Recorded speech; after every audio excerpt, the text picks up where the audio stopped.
Hello, hello les amis. Euh, c'est Guylaine. Euh, voilà, me voilà en direct. Alors, je pensais pouvoir accéder, faire directement comment dire, le live sur Facebook. Et puis, en fait, ça marchait pas. Je sais pas, j'avais un problème de caméra, un truc comme ça. Du coup, je suis passée par Zoom pour faire beaucoup plus simple. Donc, il est 20 h et j'avais vraiment envie de vous faire un live aujourd'hui pour vous parler des grands oui de ma vie d'auteur. En fait, j'ai réalisé il n'y a pas tellement longtemps que il y avait plusieurs étapes dans ma vie qui les avaient orientées en fait. Et à chaque fois, ces événements que j'appelle des étapes, mais en tout cas ces événements ont m'ont fait dire des oui qui ont réorienté ou qui ont orienté ma vie. Et je trouvais ça très, très intéressant parce que je... je fais une pause en fait. Excusez-moi. Je fais une pause parce que pour les personnes qui ne me connaissent pas, euh, je suis auteure illustratrice. J'ai publié plus de 40 livres de loisirs créatifs et j'ai publié un livre qui est sorti aux éditions Marie-Claire qui s'appelle 365 jours pour libérer sa créativité. Et ce livre-là, en particulier, a vraiment transformé ma vie. Il a marqué un tournant incroyable dans ma vie et il a été l'occasion d'un oui impressionnant en fait pour moi. Euh, et aujourd'hui, c'est pour cette raison en fait que j'ai envie de vous parler des grands oui qu'on peut avoir tout au long de sa vie, parce que j'ai pris conscience qu'en fait, dans le oui qu'on peut avoir, il y a des qualités différentes en fait. Et j'en ai extrait 3, enfin 3 ou 4 à peu près. On verra combien de temps je vais parler. Si on a le temps de faire un petit peu tout le tour de ces oui-là. Mais en fait, avec du recul, je me suis rendu compte que souvent, quand on a une proposition, euh, on ne se rend pas forcément compte qu'on l'accepte, qu'on dit oui, et on ne se rend pas forcément compte des non qui peuvent les accompagner, en fait. Et pour vous donner un exemple concret, il y a, quand j'ai commencé, j'ai suivi une école d'art graphique. J'ai commencé comment dire, à suivre mon envie d'être auteure, illustratrice. Euh, En réalité, je vous dis ça, mais j'avais pas forcément imaginé être auteur des livres que j'ai écrits, en fait. Moi, je me voyais écrire des livres pour enfants.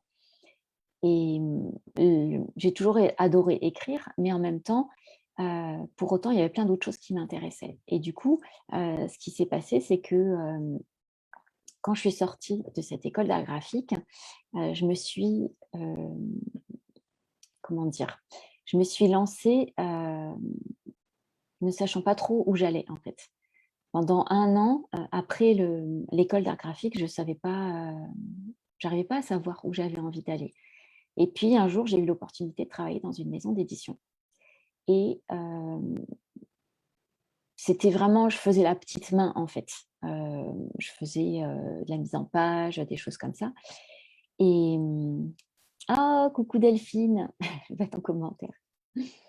Et, ben, écoute, j'espère que tu vas bien. Et donc voilà, donc j'étais en train de parler des grands oui que j'avais rencontrés dans ma vie. Et celui-là qui a orienté en fait comment dire, ma carrière, on va dire, vers la vie d'auteur, je ne l'ai pas vu venir en fait. Parce que donc je travaillais dans cette maison d'édition en tant que petite main, plus sur la mise en page en fait. Et puis un jour, une des personnes est venue me voir en me disant, Guylaine, je cherche quelqu'un pour faire un livre sur la pâte à sel. Est-ce que tu connaîtrais dans ton entourage quelqu'un? Et puis je lui dis, bah écoute, non, là je vois pas, je vais réfléchir. Et pendant 2 semaines, j'ai vraiment réfléchi en me disant, mais à qui je pourrais proposer ça? je ne voyais pas.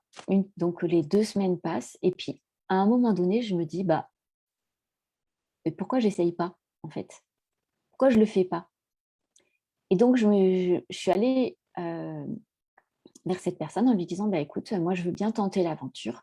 J'ai jamais fait de pâte à sel, mais allons-y, pourquoi pas? Ça peut être, une découverte, en fait», et en fait, j'ai pas du tout réalisé sur le moment à quoi je disais oui, en fait. Parce que, je me suis amusée. J'ai découvert une technique qui était vraiment rigolote. J'ai C'était un travail d'équipe, en fait, et ce qui s'est passé, c'est que, c'était quand même ça avait rien à voir avec les études que j'avais faites, hein. C'était, pas une on va pas dire une rétrogradation, mais quelque part, il y avait l'école d'art graphique, vraiment, prestigieuse, tout ça. Puis là, d'un coup, je faisais de la pâte à sel, donc vraiment, je plongeais les mains, dans la pâte et en fait, ce livre, bah, il a cartonné. Il a vraiment, vraiment cartonné et là, je me suis dit: «Tiens, c'est marrant, en fait, quand je fais des trucs comme ça marche». C'est étonnant, en fait. Je m'y attendais mais vraiment pas du tout, pas du tout. Bon, à côté de ça, il y a eu plein d'autres problématiques, qui sont rentrées en ligne de mire, on va dire. Néanmoins, ce oui-là que j'ai mis tant de temps à dire, et ben, finalement, il m'a ouvert une voie, heu, qui qui a fait qu'après, bah, j'ai publié ouais, une quarantaine de livres, de loisirs créatifs et à chaque fois, je trouvais ça génial parce que, je me disais: «Tiens, je vais expérimenter un autre truc que je connais pas» et puis petit à petit, je me suis rendu compte qu'en fait, j'expliquais aux gens comment faire des choses et ça, ce jour-là, ça a été une révélation quand j'ai pris conscience que, finalement, j'arrêtais pas d'expliquer aux gens comment créer. Hem, Ça a été une très, très grosse prise de conscience. Je vous dis ça parce que, j'avais toujours ce rêve en arrière-plan d'être illustratrice et quelque part, j'ai pas vu ce que j'avais mis en place en acceptant ce oui-là et ça a été une expérience vraiment formatrice parce que, j'ai envie de dire les «oui» d'après, en fait, ils ont été plus «spectaculaires» entre guillemets. Celui-là, il est arrivé un peu par hasard, on va dire. Un peu je ne l'ai pas vu venir. Mais à force de me mettre à l'écoute de moi-même, je me suis rendu compte qu'il y avait eu d'autres «oui», hem, après, qui ont été beaucoup plus, flagrants, en fait.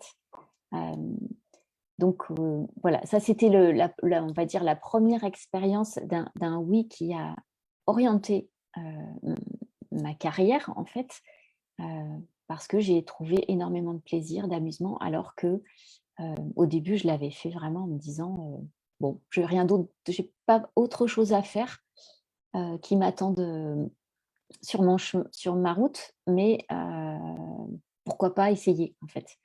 et c'est vrai que le succès de ce livre a été, tellement spectaculaire, hem, qui m'a encouragée, en fait, à continuer, vraiment et à continuer à publier des livres, dans ce domaine-là et à aller chercher plus loin, avec des magazines, j'ai continué l'exploration, on va dire.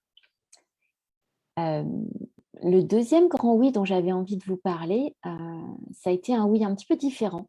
C'est-à-dire que c'était un oui que j'ai pas vu venir non plus, mais en même temps, à l'intérieur de moi, ça a dit oui. Donc j'ai décidé de suivre. Ce oui-là, ça a été de quitter Paris, en fait. C'était à un moment donné où je cherchais un logement. J'arrivais pas à trouver, les loyers étaient quand même très chers à Paris et en fait, j'arrivais pas à sentir l'endroit où je voulais aller. C'était un petit peu compliqué parce que, tout ce que je visitais à Paris, c'était très petit. Moi, je me voyais pas avec tout mon matériel créatif dans un endroit très petit et puis, un jour par concours de circonstances, j'ai un copain qui m'a dit: «Pourquoi tu viendrais pas, à Alençon?» Donc c'est une petite ville, à côté du Mans et puis je me suis dit: «Ben, je vais aller voir». je vais aller voir, mon dossier était prêt, tout ça. Je suis allée visiter des appartements et le troisième, j'ai eu un coup de cœur, mais incroyable pour cet appartement et je me suis dit: «Ah bah, c'est là» et ce jour-là, j'ai vraiment senti que, bah, c'était oui à l'intérieur et souvent quand j'ai observé que quand je dis oui comme ça, c'est hyper juste sur le moment. Mais par contre, une fois que j'ai dit oui, que j'ai tout enclenché, que je me suis retrouvée dans cet appart, toute seule, parce qu'à ce moment-là, j'étais toute seule et dans une ville que je connaissais pas beaucoup, mais qui était toute petite, par rapport à Paris qui était grouillant de vie, bah, d'un coup, ça me paraissait mais tellement petit, tellement vide. Entre midi et 2, ça fermait. J'avais l'impression d'un décor de cinéma qui se terminait, à 19 heures le soir. C'était assez, perturbant, en fait. Mais ce qui était, intéressant par rapport à ce «oui», c'est qu'en fait, j'ai pris conscience que quand c'est une décision comme ça qui est complètement, qui vibre vraiment fort à l'intérieur, finalement, ça me permet de après d'aller voir mes ombres, dans le sens où, Heu, c'est comme si ça il y avait une espèce de levée de bouclier et une levée de résistance intérieure qui est tellement puissante que, ça m'a forcé en fait à aller explorer qui j'étais et cet espace qui s'est créé, du fait que je quitte Paris et du fait que je dise non finalement à plein d'opportunités, plein de distractions. Le fait que je me recentre et que je me retrouve toute seule, dans cet appartement avec, bah, à ce moment-là, on regardait beaucoup moins internet que maintenant. J'avais pas de télévision parce que j'avais pas envie d'en avoir. Donc, ça m'a offert un espace énorme pour que je puisse aller m'observer, en fait. Et cette observation, a été comment dire? Une passion et toujours une passion depuis toujours, enfin depuis très longtemps et c'est là où j'ai commencé à écrire pour moi, en fait. Au début, j'écrivais toutes mes émotions, j'écrivais, quand ça allait pas, j'écrivais les gens qui me mettaient en colère, en fait, je déversais toutes mes émotions et je me suis pas rendu compte, en fait, c'est seulement après coup que j'ai vraiment pris conscience que, j'avais créé une espèce de gymnastique, d'écriture qui m'a accompagnée, pendant des années et des années et que, je me suis entraînée à écrire comme c'était que pour moi, je lâchais tout en fait, j'en avais rien à faire que ce soit lisible puisque c'était pas ma préoccupation en réalité. C'était juste, bah, voilà, j'ai besoin que ça sorte en fait et du coup, ça m'a permis d'aller faire sortir énormément d'émotions et d'aller explorer tout ce côté, on va dire, sombre, désagréable, pas confortable, que j'avais à l'intérieur de moi, en fait et après coup, quand je me suis vue dans cet appartement, je me suis dit: «Mais mon Dieu, mais qu'est-ce que j'ai fait là? Je vais pas y arriver, en fait. Ça va être horrible, je vais complètement déprimer». Donc c'est vrai que ça a pas été facile, en fait. Ça a été une quête, qui s'est mise en place où petit à petit, il a fallu que je me fasse face à moi-même et que je me dise: «Bon, bah, un pas devant l'autre, on va y arriver» et parallèlement à ça, je crois que, la vie quand on prend, son courage à 2 mains et qu'on répond à un grand challenge, la vie nous fait un gros cadeau derrière, en fait. Et le gros cadeau derrière, c'est que, pour le clin d'œil, j'habitais à ce moment-là, quasiment au-dessus d'une librairie qui s'appelait Maxi Livre et en fait, quand je rentrais chez moi, j'avais l'impression de rentrer dans la librairie parce qu'il y avait, une vitrine de chaque côté, de ma porte et en fait, c'est à partir de ce moment-là où j'ai commencé à écrire des livres, de loisirs créatifs, mais entièrement, en fait. Au tout début, c'était pas, j'ai comment dire? Je créais les objets, mais j'écrivais pas les textes. À partir de cette époque-là, j'ai commencé à écrire les textes, à faire les photos, à faire la mise en page et à être auteur à part entière, en fait, dans ce pour mon éditrice, en fait. Et du coup, ce qui s'est passé, c'est que là, hem, bah, j'avais tout le temps disponible pour écrire. Donc je me suis choisie dans le sens où, ça m'a permis de me comment dire? En créant tout ce vide autour de moi, j'ai laissé la place à ma créativité et ça a été un espèce de torrent, qui s'est libéré, qui s'est déversé et qui a fait que j'ai écrit énormément de livres, dans cette période-là. Ça a été un cap vraiment, vraiment important et aujourd'hui, avec le recul, je regrette pas du tout, tous ces moments que j'ai pu vivre de solitude avec, mon paquet de Kleenex, à côté, et les pages que j'ai pu écrire parce que ça a libéré énormément, énormément, énormément et je pense que ça a semé des graines, des livres, futurs en fait. C'est-à-dire que j'ai aussi beaucoup lu à cette époque-là, de de livres, de développement personnel, de spiritualité, je me suis beaucoup, beaucoup observée et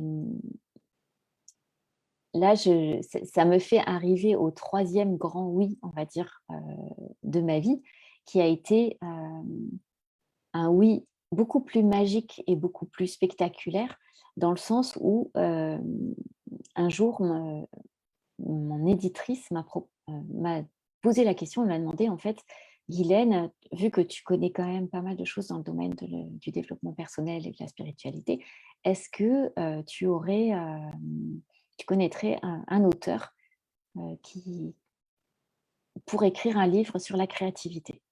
Et là, à l'intérieur de moi, ça a tout allumé et j'avais tous les voyants qui disaient: «Mais oui, oui, oui, oui, oui». Ça a été un vrai festival à l'intérieur de moi. J'ai dit: «Non, mais ça, je veux le faire.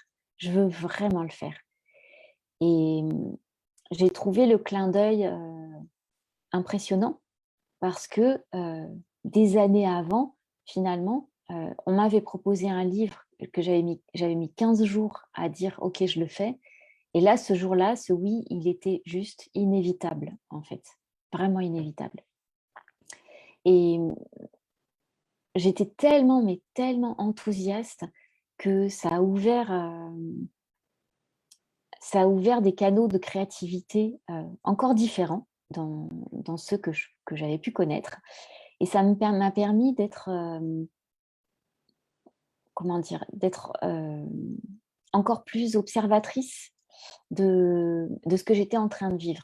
Parce qu'en fait, ce livre-là, il s'appelle «365 jours pour libérer sa créativité» et dans ce livre, j'accompagne les gens qui veulent libérer leur créativité, mais par l'observation de soi et avec des exercices et ce que je trouvais génial, c'est que je pouvais être mon propre cobaye en réalité et tout ce que j'ai pu traverser à travers ce livre, je m'en suis servie pour nourrir le livre et ce qui était extrêmement intéressant, c'est que, il y a cette phase quand on est, hyper inspiré, hyper, connecté à un projet de cœur, un projet d'âme, il y a une énergie vraiment puissante en fait qui se déverse, qui coule en soi et à laquelle on n'a pas du tout envie de résister en réalité.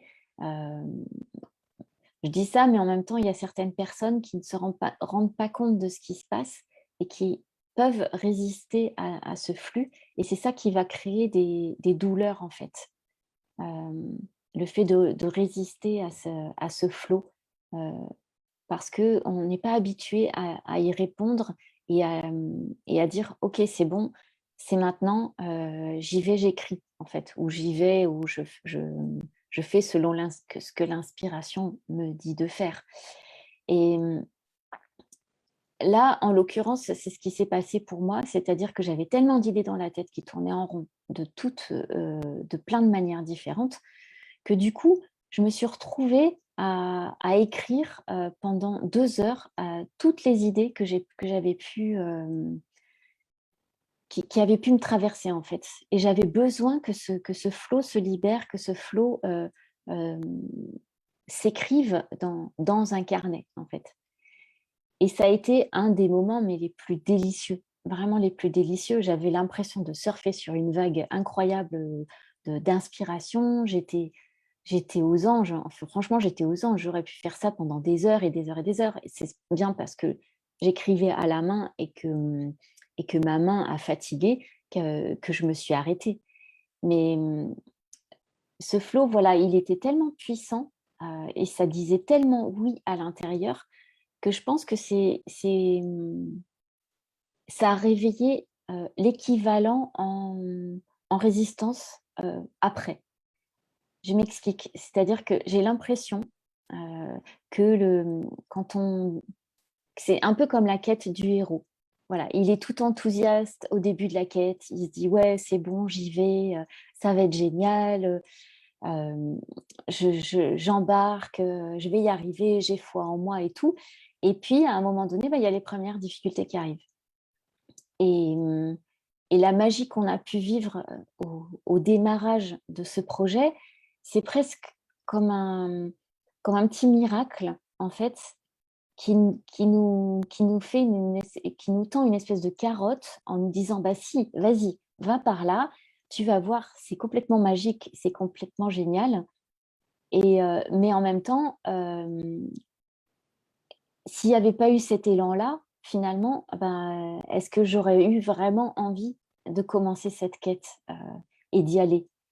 Et la quête, elle va être derrière de me dire: «Mais, j'ai envie de retrouver cet état-là, heu, de bonheur, de flow, d'inspiration». Et et en fait, je vais traverser plein de freins, plein de résistances qui vont me faire grandir et qui vont faire que, eh beh, en répondant à ce flow, à cette inspiration, je vais en faire quelque chose d'autre, qui va être concret, en fait. Hem, Audrey, tu nous dis, «Ah oui, tellement important de répondre à cette inspiration, ce flow». Merci de nous partager ton expérience. Bah, écoute, avec grand, grand plaisir parce que, hem, on peut pas dire que le flow, ce soit H24 en réalité. Enfin, en tout cas, pour moi, c'est pas du tout le cas. Mais par contre, les moments de flow, c'est vraiment la cerise sur le gâteau pour moi. Et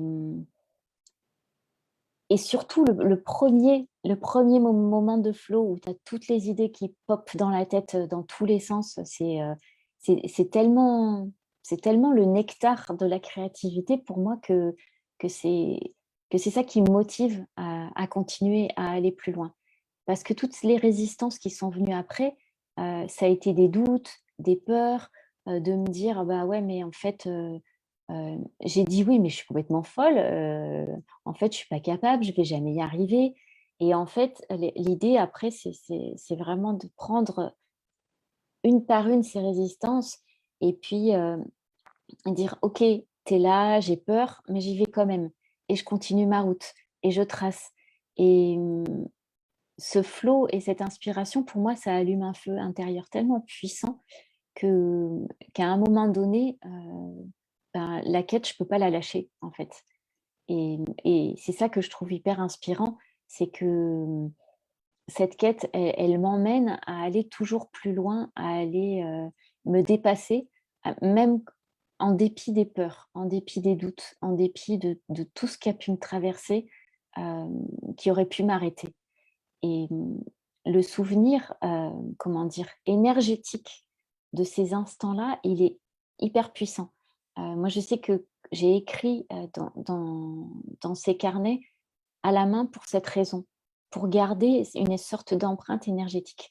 Ce qui fait que les jours où, je suis beaucoup plus down, bah, finalement, je vais pouvoir relire, ces carnets et me réimprégner de l'état énergétique dans lequel j'étais à ce moment-là, quand j'étais dans cette inspiration. Et pour moi, c'est une pépite, en fait, de garder ça, de garder une trace énergétique. Alors après, on peut dire que peut-être que je vais être dépendante de cette trace, C'est c'est peut-être oui, d'une certaine façon, mais en même temps, je vais pas tous les jours regarder, relire ces notes-là. Mais comme on a tendance à oublier, les comment dire? À oublier facilement parce que la vie passe et qu'il y a d'autres souvenirs qui viennent, se rajouter dans nos vies. Hem, pour moi, ça a été important à un moment donné de pouvoir me replonger dans ces carnets et de me reconnecter à travers ces carnets à ces moments de flow. Et ce que je voulais rajouter aussi par rapport à cette quête, c'est que, il y a des moments où on a l'impression que c'est complètement insurmontable, en fait. Moi, j'ai eu dans l'écriture de ce livre des moments où je me disais: «Mais, je vais jamais y arriver». C'est clair. Je sais que j'ai écouté l'élan de mon cœur, je sais que j'ai écouté l'élan de mon âme, mais là, je fais comment concrètement? Je fais comment? J'ai commencé, j'ai toutes mes idées, mais comment je fais concrètement pour les mettre en place? Parce que là, on va dire, j'ai l'essence de mon livre, mais à un moment donné, il faut qu'il prenne une forme et cette forme-là, c'est à moi de la mettre au monde et c'est là où ça a été beaucoup plus compliqué pour moi et j'ai eu besoin d'aide, en fait. Parce que je me suis retrouvée à avoir une deadline que je voyais approcher à grands pas et à me dire: «Non mais au secours quoi, au secours!» parce que je voyais que j'arrivais pas à me mettre en action. J'arrivais pas à me mettre en mouvement, j'arrivais pas à attraper un fil et à me dire: «Ben, peu importe le fil que tu prends, prends-en un, garde-le et vas-y». J'arrivais même pas à me dire ça, en fait. Et du coup, j'ai pris une formation, donc c'était très contre-intuitif, dans le sens où j'avais pas beaucoup de temps et je voyais, le temps se réduire, justement par rapport à l'écriture de ce livre et en même temps, j'avais besoin d'une aide extérieure, j'avais besoin d'un soutien. J'avais besoin de quelque chose qui me sorte de mon mental et de tourner en rond en me disant: «Je vais pas y arriver, je vais pas y arriver, je vais pas y arriver». J'avais besoin que qu'il y ait de casser une résistance que je sentais tellement forte, tellement puissante que, je savais que toute seule, je pouvais pas y arriver. Et là, j'ai demandé de l'aide à l'univers. Je me suis dit, quitte à y aller, autant y aller à fond. Je me souviens, c'était un soir, j'ai dit: «Ben voilà, là, l'univers, le divin, peu importe comment on appelle ça finalement, ben, j'ai qu'une envie, enfin j'ai qu'une envie, c'est pas que j'ai qu'une envie, c'est que là, je ne vois pas d'autre solution que de demander de l'aide, quelle que soit l'aide, qui se manifeste». Et c'est là où ça a été incroyable, c'est que, il y a eu je suivais à ce moment-là comment dire? Heu, un sommet, c'était je crois le sommet de la réussite ou je sais pas quoi, un truc comme ça. Il y a eu une conférence d'un coach, que j'ai apprécié et j'ai pris son accompagnement qui commençait en fait le lendemain. Et là, je me suis dit: «OK, maintenant tu as plus le choix. Maintenant, tu as trouvé tu as eu ta réponse de l'univers, donc merci, gratitude énorme», enfin ça a été, une magie, impressionnante pour moi de me dire: «Je demande et je reçois tout de suite, l'aide», enfin dans les heures qui ont suivi et et là, je me suis retroussé les manches et j'ai dit: «OK, maintenant on va y aller et on va y aller un pied devant l'autre, un pas après l'autre, petit, petit à petit, heu, on va y aller». Et ce qui a été, très intéressant aussi, c'est de me rendre compte qu'en fait ça a installé comment dire? Une discipline, qui m'a permis de mettre au monde ce projet. Et j'avais besoin de cette discipline parce que même si j'avais été capable d'écrire plein de livres avant, celui-là, il me challengeait tellement, il était tellement différent des autres que j'avais besoin, de d'une forme de sécurité et prendre cette formation, ça m'a offert cette forme de sécurité dont j'avais besoin. Heu, ça a été aussi une forme de sécurité parce que, le coach nous a proposé de créer des équipes de soutien et grâce à cette proposition, j'ai rencontré 3 merveilleuses femmes, Il y en a une avec laquelle je suis, amie, depuis, maintenant, ça fait combien? Ça fait 4 ans, je crois, un truc comme ça et on continue à se suivre et en fait, très rapidement, je me suis dit: «Je vais créer un groupe WhatsApp pour qu'on puisse échanger, chacune dans nos challenges, chacune dans nos défis et dans ce qu'on a à traverser, hem, pour, pour être, au quotidien, en fait, présente». Et ce qui était vachement soutenant, en fait, en réalité. Parce que ça m'a permis, à chaque fois qu'il y avait un moment de doute, un moment de chute, je pouvais simplement le partager, dans le groupe et j'ai trouvé ça tellement inspirant, mais tellement inspirant. Je me suis rendu compte que j'avais vraiment envie, de que ce soit, comment dire?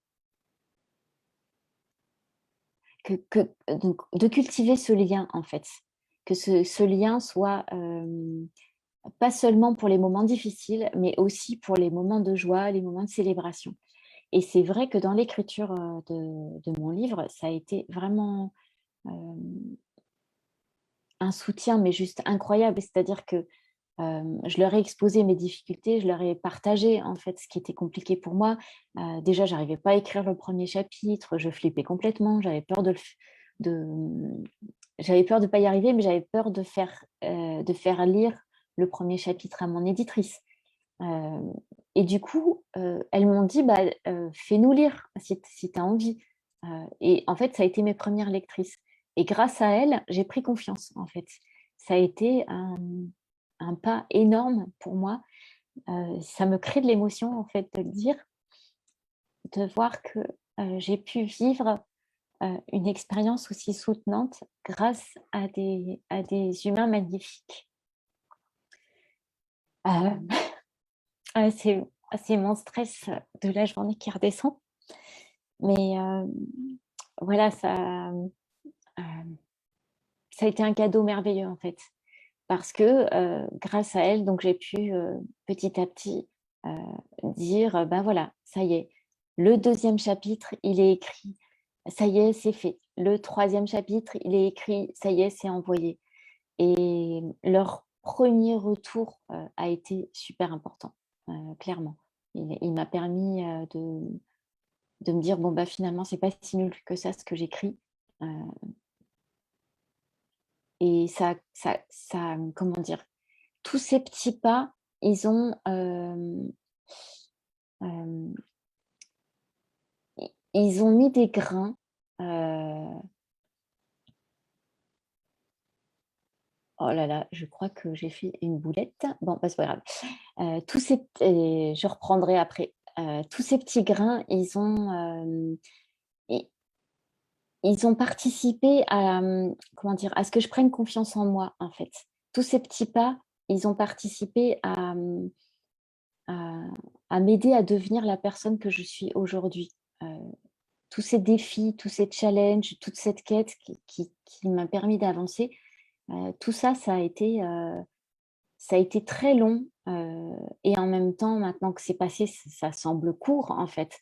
Mais en réalité, tous ces challenges, heu, ils m'ont permis de me défier vraiment, un pas devant l'autre au quotidien et de voir que finalement, ce grand oui que j'ai senti, comme cette lumière, cet appel et ben, finalement, heu, j'avais raison, en fait. Cette part de moi avait raison de m'avoir montré ça de moi parce que tout ce que j'ai traversé après, hem, ça a donné raison à ce grand oui, en fait. Et c'est ça que je trouve, vraiment incroyable et magique, dans le fait de se dire oui, c'est que, c'est comme si on avait une part de nous qui nous donnait l'intuition de, de notre potentiel, de nos dons et qu'en même temps après et ben, on va, en répondant à cet appel, après on va travailler là-dessus. On va, travailler même, je sais même pas si c'est le bon mot, mais en fait en répondant à cet appel, on va créer la réalité, de cet appel. Je ne sais pas si c'est hyper clair ce que je dis, mais C'est comme ça que je le sens, en fait. Hem et du coup, je trouve ça, je ça m'aide à être encore plus vigilante, à écouter quand à l'intérieur de moi, ça dit «oui» et quand à l'intérieur de moi, ça dit «non», en fait. Parce qu'un grand «oui», il est possible, à partir du moment où on est capable de dire «non», aussi à ce qui ne nous convient pas. Et c'est pour moi vraiment important de pouvoir dire «non» à ce qui ne me convient pas, et j'ai appris à le faire aussi, en partie avec ce livre. C'est-à-dire que j'avais tellement pas beaucoup de temps, parce que j'avais d'autres projets, d'autres en route, j'avais, d'autres boulots, en route, que du coup, le, comment dire? Ça m'a obligée à aller à l'essentiel et à revenir à ce qui permettait de, je vais arriver à trouver mes mots, à élaguer en fait. À enlever tout ce qui était superflu, voilà. À enlever tout ce qui était superflu, tout ce qui n'était pas essentiel à ce projet, à cet instant T. Ça m'a obligée à dire des vrais non, en fait. Et quand je choisissais de dire oui à quelqu'un que j'avais envie de voir, bah, du coup, c'était: «Oui, c'est parce que j'ai vraiment envie de te voir et que ça va me faire du bien et qu'on va passer un bon moment et que ça va être chouette». Mais si j'avais des propositions où c'était un tiède, en fait, bah, finalement, c'était pas très intéressant. Donc ça permettait, de dire beaucoup plus facilement non. Et ça, je trouve que c'est un aspect, important de savoir dire non, parce que je suis quelqu'un qui a du mal à dire non, mais je me rends compte que plus je dis des vrais oui, à ce que je veux vraiment, bah, plus je dis des vrais non et plus ma vie s'en trouve, vrai comment dire? Enrichie, en fait, enrichie de ces oui. Et aujourd'hui, je suis vraiment heureuse d'avoir traversé tout ça, même si c'était chaud, c'était galère, mais je me rends compte de la valeur, que c'est, heu, que ce moment où tout à l'intérieur de soi, il y a le feu vert, en fait. C'est un vrai cadeau que l'univers nous fait, et c'est un vrai cadeau que de suivre cet élan-là, hem et d'y répondre pour aller au bout de son projet. Donc voilà, c'était principalement mes 3 grands «oui», on va dire, que j'ai pu vivre. Hem, il y en a un autre, qui est en train de s'écrire aussi, qui est en lien avec, ma vie d'auteur, à savoir que, d'avoir écrit ce livre des 365 jours pour libérer sa créativité, hem, ça m'a permis comment dire? De me rendre compte qu'en fait, une fois que le livre a été terminé, bah, j'avais envie de continuer dans cette énergie-là, en fait. J'avais envie, profondément envie d'accompagner des gens à réaliser, à concrétiser une idée, un projet, magnifique, comme un livre, par exemple, mais ça peut être autre chose. Et et de me dire: «Bah oui, là, j'ai envie de dire un nouveau oui, mais de le choisir ce oui-là, en réalité». Et c'est ce qui m'a amenée à créer, un accompagnement dont je vous parlerai, plus en détail demain. Mais, ça a donné, ça m'a donné l'élan, en fait, de continuer à dire oui, à choisir, ce que j'avais envie de faire, et de partager toute la richesse de l'expérience que j'avais pu traverser, heu, toutes les épreuves que j'ai pu traverser en écrivant un livre et en écrivant ce livre. Donc voilà, j'avais envie de terminer, là-dessus aujourd'hui. Hem, heu, je vois que Josiane, tu m'as dit bonsoir, c'est super gentil. Hem, je voulais vous proposer, en fait, de nous retrouver demain en live pour, répondre à vos questions, si vous avez des questions. Et des questions, alors, ça peut être vraiment par rapport à plein de choses, différentes. Ça peut être par rapport au fait d'écrire un livre, par rapport justement au grand oui que vous avez pu rencontrer dans vos vies et ou toute autre question et me ferai vraiment un plaisir de vous retrouver demain. Donc c'est à 20h, toujours, sur ma page et puis, bah, je vous remercie en tout cas d'avoir suivi, cette vidéo, d'avoir été là, en direct. Ça a été un bon challenge pour moi parce que franchement, je suis pas hyper à l'aise encore, en live, mais en tout cas, ça a été un plaisir de partager ce moment avec vous et je vous retrouve demain pour la suite du grand oui. Je vous dis bonne soirée, à bientôt et merci. Merci, merci.